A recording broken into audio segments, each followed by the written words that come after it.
দিল পীরিতের বেড়া মদিনা শহরে। কে দিল শয়তানি লারা তোমার মন বাগানে। দারুণ গাইছেন, একবারে পুরাই ফলের বাগান। আমার আমি কি কাউকে গালি দিয়েছি? আসসালামু আলাইকুম রহমতুল্লাহি ওয়া বারাকাতুহু। সম্মানিত ভিউয়ার্স, কেমন আছেন সকলেই? আশা করছি সকলেই অনেক ভালো আছেন। ইতিমধ্যে থাম্বনেল দেখে হয়তো বুঝতে পেরেছেন আজকে কোন বিষয়ের উপর কথা বলবো। হ্যাঁ, আপনি ঠিকই ধরেছেন, আজকে কথা বলবো লাড়াচাড়া নিয়ে। তোমার মন বাগানে কে আর দিব রে ভাই, তা এখনো কোনো মানুষ হয় নাই। আমি বিশ্বাস করি না, আমি বিশ্বাস করি না। কোন শয়তানে দিল লারা। ওর নাম হলো গিয়ে কি জানি, ওই যে আছে না একজন, সেই তো মাঝে মাঝে লাড়া দেয়। শয়তানের কোন শয়তানে দিল লারা। নামটা সঠিক জানি না, নামটা আমার জানা নেই।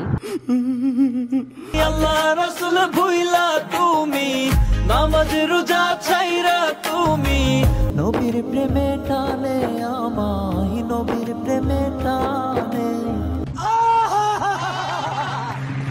শয়তানের মজেছো করশনে। আচ্ছা ওয়েট, মজেছো মানে কি? Be better.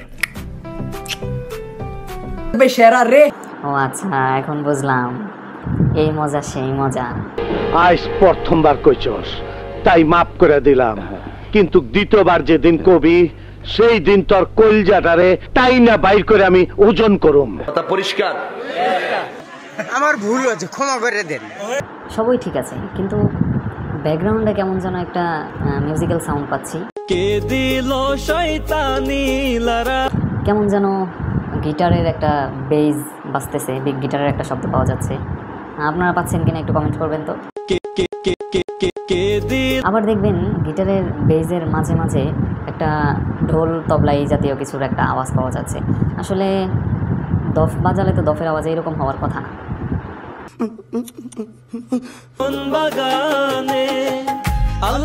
ও আচ্ছা, আমার তো মনেই নাই যে আমি তো আজকে গান সম্পর্কে কথা বলছি। মানে এটা তো কোনো ইসলামিক গজল হতেই পারে না। জাহান্নামী জাহান্নামী জাহান্নামী জাহান্নামী। বাইরে সুর নকল করতে গেলে সেই সুর অনেকবার শুনতে হয়, অনেক। যদি একাধিকবার না শুনে একটা গান, একটা সুর যদি একাধিকবার না শোনা হয়, তাহলে তো সেই সুরটা ভিতরে আসার কথা না, সেই সুরটা মুখস্থ হওয়ার কথা না। তার মানে এই ব্যক্তিটা এই তাণ্ডবের এই গানটা এই ফলের বাগান না কিসের বাগান। ও ভাই, মারো মুঝে, মারো মারো মুঝে, মারো। যাই হোক, এই গানটা যে এই লোকটা কতবার শুনছে এটা বলার বাইরে। নবীর প্রেমে টানে আমায়, নবীর প্রেমে টানে। কোন শয়তানে দিল লারা। জঘন্য কবিতা লিখতে লিখতে লিখতে যুব সমাজ দ্বারা একবারে ধ্বংস করে লাইব। তবে ভাই যাই হোক, গানটা কিন্তু সেই ছিল। আপনি একটা জিনিস ভাই, দারুণ গাইছেন, একবার অন্তর ছুঁয়ে গেছে। আমি বিশ্বাস করি না। মুরব্বি মুরব্বি, তোমার মন বাগানে। তাণ্ডবের যে ডিরেক্টর আছে রায়হান রাফি, রায়হান রাফি ভাইকে বলবো যে সামনে থেকে যদি কোনো মুভি আপনি করেন, আপনার মাধ্যমে যদি কোনো মুভি হয়, তাহলে এই ব্যক্তিটাকে দিয়ে গান গাওয়াবেন। এই ব্যক্তিটা খুব ভালো গায়, ওনাকে দিয়ে গান গাওয়ালে আপনার মুভি 100% মানুষ আরও বেশি দেখবে। শয়তানের আজ প্রথমবার কইছস আমার ভুল হয়েছে, ক্ষমা করে দেন, কিন্তু দ্বিতীয়বার যেদিন কবি সেই দিন। দেখতে তো হুজুর হুজুরই লাগে, কিন্তু হুজুরদের ভিতরে তো এই স্বভাব থাকার কথা না। এইরকম বাদ্যযন্ত্র দিয়ে গান গাবে, এইরকম স্বভাব তো হুজুরদের মধ্যে থাকার কথা না। তার মানে কি, এরা কি চাচ্ছে যে মানে হুজুরদের দুর্নাম হোক, মানে মানুষকে ধোঁকা দিচ্ছে, হুজুরদের আর কি একটা বদনাম করার জায়গা তারা খুঁজতেছে। আমি কি কাউকে গালি দিয়েছি? কাহার বিরুদ্ধে বলতেছি?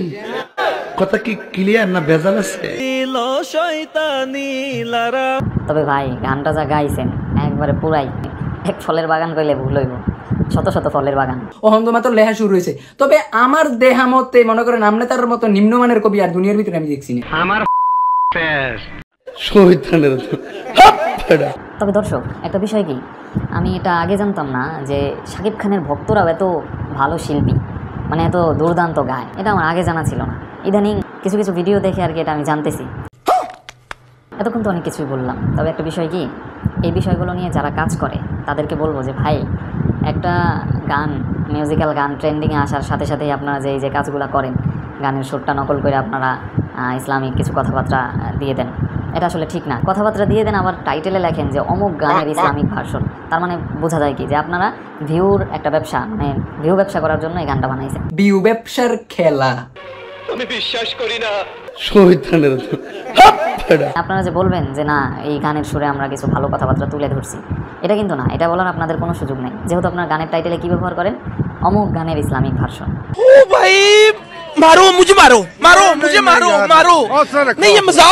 তাদের একটা চিন্তা ভাবনা কি জানেন? তাদের চিন্তা ভাবনাটা হলো আলোচনায় হোক আর সমালোচনায় হোক, ট্রেন্ডিংয়ে থাকতে পারলেই হলো, মানে এইরকম তাদের একটা চিন্তা ভাবনা। কিন্তু ভাই, ট্রেন্ডিংয়ে থাকাটা বিষয় না, বিষয়টা হলো আপনি যে কাজ করছেন এটা তো আসলে ঠিক না। মানুষকে আপনি একরকমভাবে ধোকা দিচ্ছেন। সিলাই মার্কেট পৌঁছিব। যেই মনে করেন ভিউ ব্যবসার খেলা খেলছেন, আপনারা মনে করেন রুচিতে আমারও উঠছেন, পাবলিকেরও রুচিতে উঠছেন। তো যাই হোক, আজকের ভিডিওটি এই পর্যন্তই, বেশি কথা বাড়াবো না। সবাই লাইক করবেন, কমেন্ট করবেন, চ্যানেলটি সাবস্ক্রাইব করবেন।